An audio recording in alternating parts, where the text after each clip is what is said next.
In 2007, if you were holding the chunky 360 white controller with a Halo 3 theme playing in the background, then you were experiencing the pinnacle of gaming culture. Back then, the Xbox had somehow convinced millions of people that paying for online multiplayer was actually worth it. But fast forward to today and that same brand is, well, in a very complicated situation. The Xbox has found itself struggling to remain relevant within the modern era, but what's surprising is that they've got more money than ever and more studios than they know what to actually do with, and their hardware is technically impressive, but somehow they are fighting tooth and nail just to stay in the conversation while PlayStation is lapping them and Nintendo does whatever Nintendo does in their own little corner. So how on earth did we get to this situation? How did the company which had revolutionized online console gaming, which had given us Xbox Live parties, achievement hunting, and some of the most legendary gaming moments of the 2000s end up in this weird situation where they're simultaneously everywhere and nowhere at the same time? In this video, I'll be trying to explain how the Xbox brand, which once had a crystal clear identity, has now slowly been dissolving into something that even its biggest supporters are struggling to define. Let's take a brief moment to remember when Xbox wasn't just competing, it was the winner of the console wars.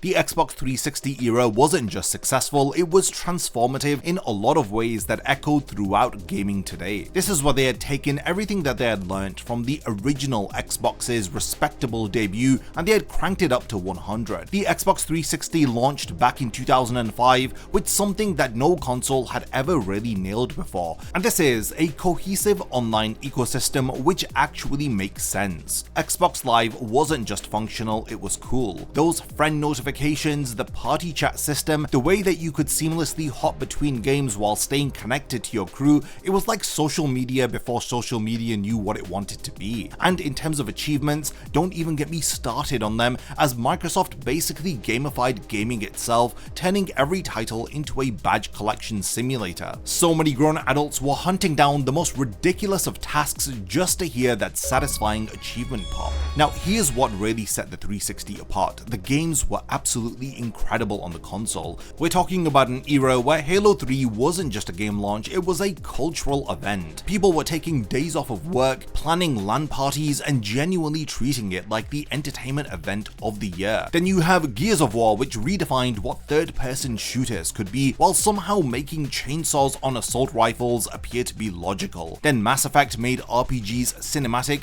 in ways that still influence game design today. And then you also had titles like BioShock, which were technically multi-platform but somehow felt like they truly belonged to Xbox. Now here's the irony of the 360. It was simultaneously one of the best and worst built consoles ever made. The Red Ring of Death wasn't just a hardware failure, it was a catastrophe that should have buried any other company. We're talking about failure rates that were reportedly close to 100%. Everyone had multiple 360s die on them, and everyone had stories about that console giving up mid-game, but yet people kept buying 360s. They kept coming back, and Microsoft spent over $1 billion fixing their mess, and instead of killing brand loyalty, it somehow strengthened it. This is just how good the 360 ecosystem was. The online experience was so fascinating, the game library was very essential, and the gamers were willing to put up with hardware that was fundamentally broken. It became part of the culture, shipping your console back in those infamous coffin boxes, waiting for your replacement,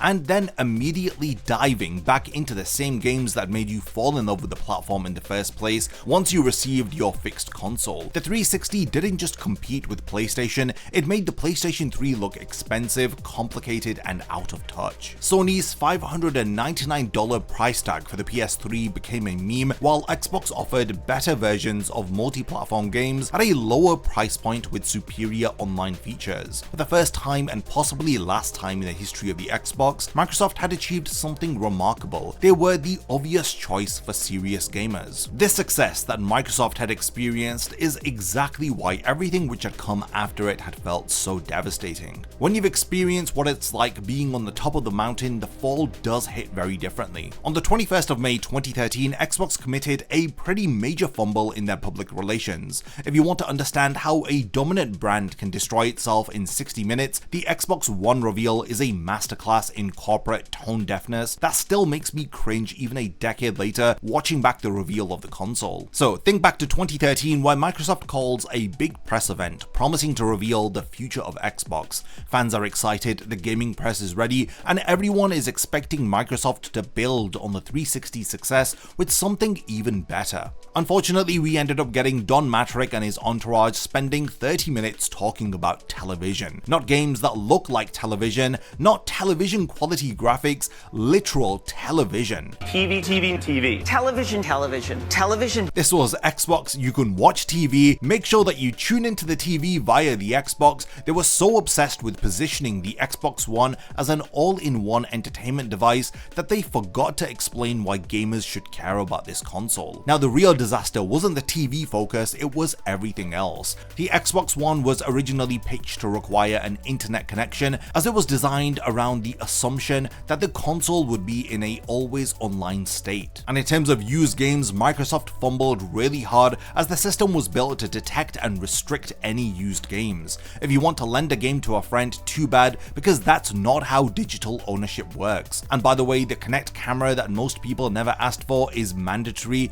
It's always listening and you cannot unplug it. And the kicker is that the console costs $499, which is $100 more than Sony's competing PlayStation 4. The most painful moment came when Mattrick was asked what people without reliable internet should do. His response was that fortunately Microsoft have a product for people who aren't able to get some form of connectivity. It's called the Xbox 360. Fortunately, we have a product for people who aren't able to get some form of connectivity. It's called Xbox 360. Right. So stick with 360, that's your message? The smugness in his response was palpable, but here was the head of Xbox essentially telling potential customers that if they didn't like the future, then they could stick with the past. Microsoft's vision wasn't necessarily wrong, but they were anticipating a digital-first, service-orientated future, which actually came to pass. But this was maybe 5 to 10 years down the line. The problem was how they communicated all of these changes with their audience. Instead of selling the benefits, they led with the restrictions. Instead of explaining how their always online features would enhance gaming, they made it sound like digital handcuffs. They were actually trying to drag the industry into the future without bothering to explain why anyone should want to go there in the first place. Meanwhile, Sony was watching all of this unfold, and they prepared to deliver one of the most devastating competitive responses in the history of gaming. At E3 in 2013, just weeks later, Sony's executives went down the list of Xbox One's controversial features, and they systematically demolished each one. They proved how used games are no issue on PS4 because there are no restrictions, always online is not required, a mandatory camera is not being enforced, and the price is $399. In response to all of this, the crowd went wild, and Sony's 20-second video showing how to share games on PS4, literally just handing a disc to another person, became an instant classic meme that perfectly encapsulated how out of touch Microsoft was when they'd launched the Xbox One. This is how you share your games on PS4. Thanks. Because of all of this backlash, Microsoft pretty much backtracked on almost everything within months, but the trust was broken with the consumer. The Xbox One launched not as the next step in gaming evolution, but as the console that tried to take away everything gamers loved about console gaming. Even after reversing course, the brand was tainted. Phil Spencer, who would later take over Xbox leadership, would eventually call this the worst generation to lose, and he wasn't wrong, to be honest. It is unfortunate because the idea of digital game sharing, cloud processing, and seamless environment integration were not bad concepts, but Microsoft managed to present every benefit as an inconvenience. It was a communication failure so complete that it overshadowed an entire generation of hardware. Phil Spencer's quote that this was the worst generation to lose is not just corporate speak, it's a honest assessment of how one misstep had created a decade-long disadvantage for Microsoft. In order to understand why, you need to grasp what fundamentally changed between the Xbox 360 and PlayStation 3 era and the generation that had followed it. During the 7th generation, console loyalty was still relatively fluid. Sure, people had their preferences, but switching between PlayStation, Xbox, or Nintendo didn't carry much of a penalty. Your physical game collection was just that, physical. You could sell it, trade it, or simply leave it behind without losing much beyond shelf space. Digital purchases did exist, but they were supplementary to the main gaming experience. The Xbox One and PS4 era had changed everything. This was when digital game ownership became the norm rather than the exception. Suddenly, choosing a console wasn't just about hardware specs or exclusive titles. It was about committing to an ecosystem that would house potentially thousands of dollars worth of digital content. Your game library would become tied to your console choice in ways that we had never seen before. Sony's early dominance with the PS4 wasn't just about better hardware or fewer controversial features, it was about capturing that crucial moment when millions of gamers were building their first substantial digital libraries. Every PS4 owner who bought Destiny digitally, who picked up indie titles from the PlayStation Store, who subscribed to PlayStation Plus and accumulated monthly free games, was unconsciously making a decision that would influence their next console purchase. By the time that the PS5 and Xbox Series X had launched, Sony had a massive installed base advantage that went beyond simple console sales numbers. They had millions of players with substantial digital investments in the PlayStation ecosystem. Switching to Xbox Series X, no matter how powerful or feature-rich, meant abandoning years of digital purchases and starting over from scratch. This ecosystem lock-in effect explains why the Xbox Series X, despite being technically superior to the PS5 in many ways, has struggled to gain any meaningful market share. Microsoft's console might be more powerful, it might have better backwards compatibility, and it may offer Game Pass as an incredible value proposition, but it cannot compete with users who have steadily been establishing their digital libraries on PlayStation over the last few years. The backwards compatibility which Xbox eventually achieved was brilliant, but it had come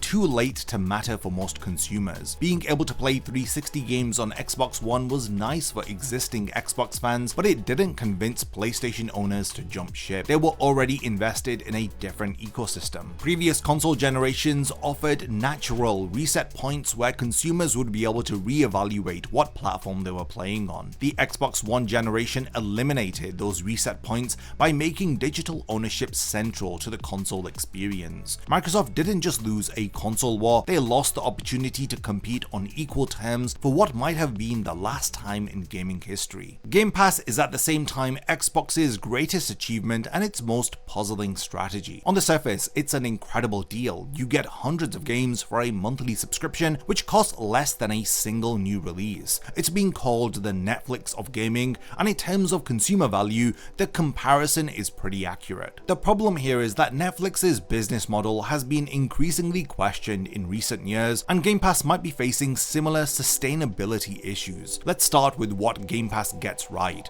It's genuinely revolutionary in its approach to game distribution. The day one releases of first-party titles mean subscribers get immediate access to major Microsoft exclusives without any additional cost. The rotating library of third-party games provides constant discovery opportunities, and for casual gamers, for those with limited budgets, it's an absolute godsend. Microsoft has essentially created a system here where the barrier to entry for premium gaming experiences has been lowered to such an extent that it comes at the price of a fast food meal. Now, here is where things get very complicated. Game Pass may have accidentally trained Xbox users not to buy games. When you can access hundreds of titles for $15 a month, why on earth would you go and spend $70 on a single game? This creates a fascinating paradox why Microsoft's most successful service might be undermining traditional game sales. And historically, these have been the lifeblood of the gaming industry. The sustainability question becomes even more pressing when you consider Microsoft's massive studio acquisitions. The company spent $7.5 billion on Bethesda and $69 billion on Activision Blizzard, partly to feed Game Pass with exclusive content. These game studios were previously generating revenue through individual game sales across multiple platforms. Now they are expected to drive subscription growth for Game Pass while at the same time cannibalizing their traditional revenue streams. The strategy of Game Pass reflects Xbox's broader shift away from traditional console competition. When games are evaluated not on individual sales performance but on their contribution to subscriber retention, it fundamentally changes the development and marketing process. Critical acclaim becomes less important than engagement metrics. This is where the too good to be true claims of Game Pass start to make sense. Game Pass's current pricing appears to be designed for market penetration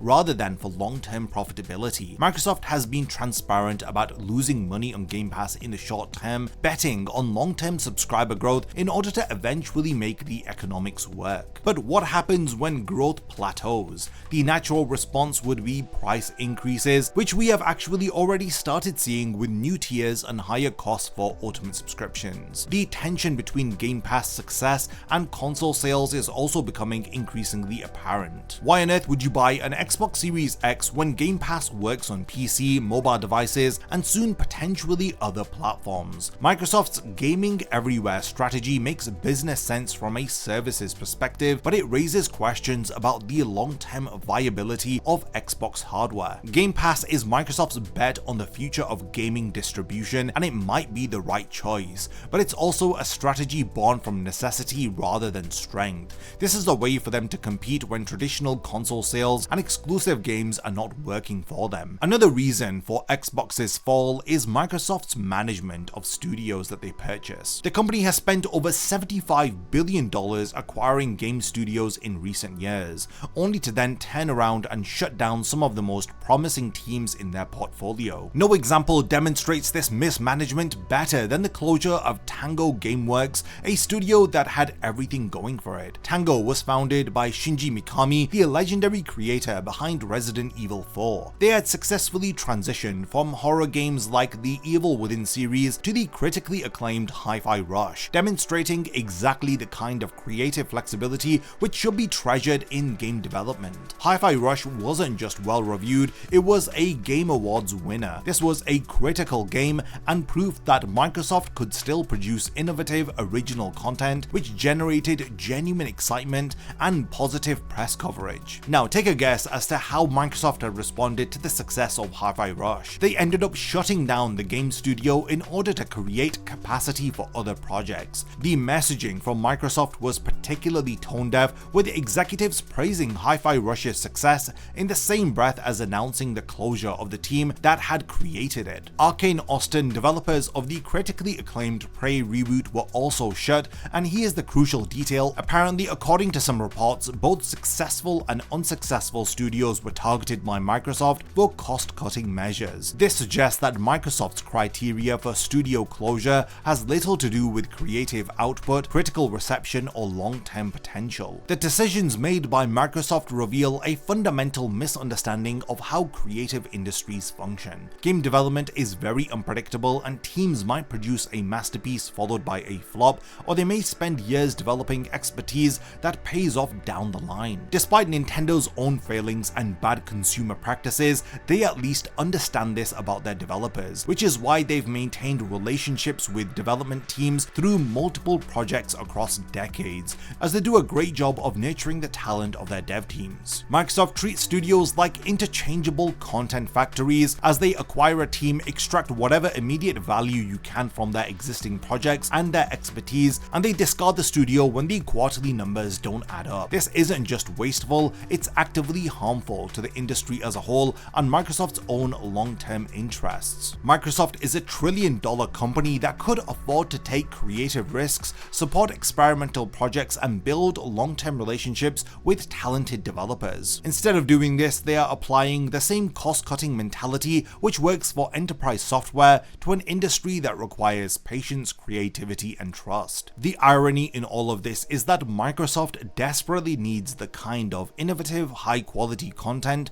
that studios like Tango Gameworks were producing. Xbox's reputation suffers when their most creative successes are followed by studio closures. If you ask any gamer to describe what PlayStation represents, you'll get a coherent answer. They represent premium single-player experiences, cutting-edge graphics, and cinematic storytelling. When you ask them about Nintendo, it's even clearer, as they offer innovative gameplay, beloved franchises, as well as family-friendly creativity. When you ask consumers about Xbox, you'll get confused stares and half-hearted mentions of Game Pass. Unfortunately, this is Xbox's fundamental issue in 2025. The brand has lost its identity in pursuit of being everything to everyone. Microsoft's gaming everywhere strategy might make business sense on paper, but it's created a situation where Xbox no longer stands for anything in particular. When the games on the Xbox are also available on PlayStation, and their Game Pass service works on PC, and their console isn't required to access their ecosystem, what exactly is the Xbox brand offering to consumers? The evolution from console manufacturer to service provider has been gradual but transformative. Microsoft no longer talks about Xbox as a piece of hardware that competes with PlayStation and Nintendo. Instead, they position it as a platform that transcends hardware itself, as Xbox is available on phones, tablets, PCs, and eventually competitor consoles. This does seem to be a bold vision, but one that essentially admits defeat in the traditional console market space. When major Xbox exclusives appear to be coming to PlayStation, it reduces the incentive to own Xbox hardware. Why invest in the Xbox ecosystem when you can get the games elsewhere without the commitment? Microsoft seems to believe that getting their content to more players matters more than building platform loyalty, but this assumes that software sales can replace the ecosystem advantages that come with dedicated hardware users. Xbox leadership also appears to be confused about their own strategy. Phil Spencer's comments about not trying to win the console war suggest that this is a company that's given up on traditional competition. But then Xbox releases hardware and competes for exclusive content. They want the benefits of being both a platform holder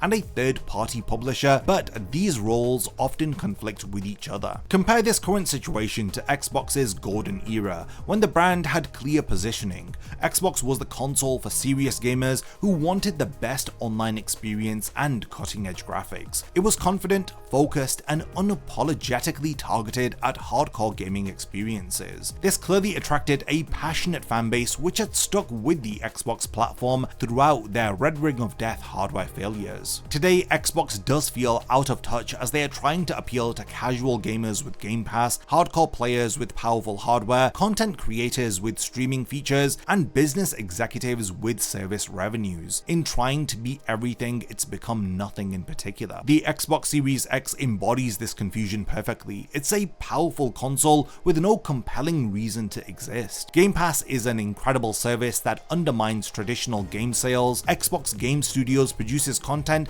that appears on competing platforms. All of this makes for a brand that feels directionless and desperate. Even Xbox's flagship franchise Halo reflects this identity crisis, as Halo Infinite launched as a free-to-play live service game, abandoning the premium single-player focus that made the series so legendary. The results satisfied neither casual players looking for accessible multiplayer nor longtime fans wanting a worthy successor to the original Halo trilogy. It's Xbox in a microcosm trying to chase every trend while forgetting what made it special in the first place. Until Microsoft decides what Xbox actually is and they commit to that vision with conviction, the brand will continue to drift further away from relevancy no matter how much powerful hardware or unlimited resources that Microsoft throws at it. So yeah, we have reached the point of the video where I do want to hand over the discussion to all of you. What do you guys think about the current state of Xbox? If there is anything that I've forgotten to mention about the decline of Xbox as a brand, then let me know by continuing the discussion in the comments.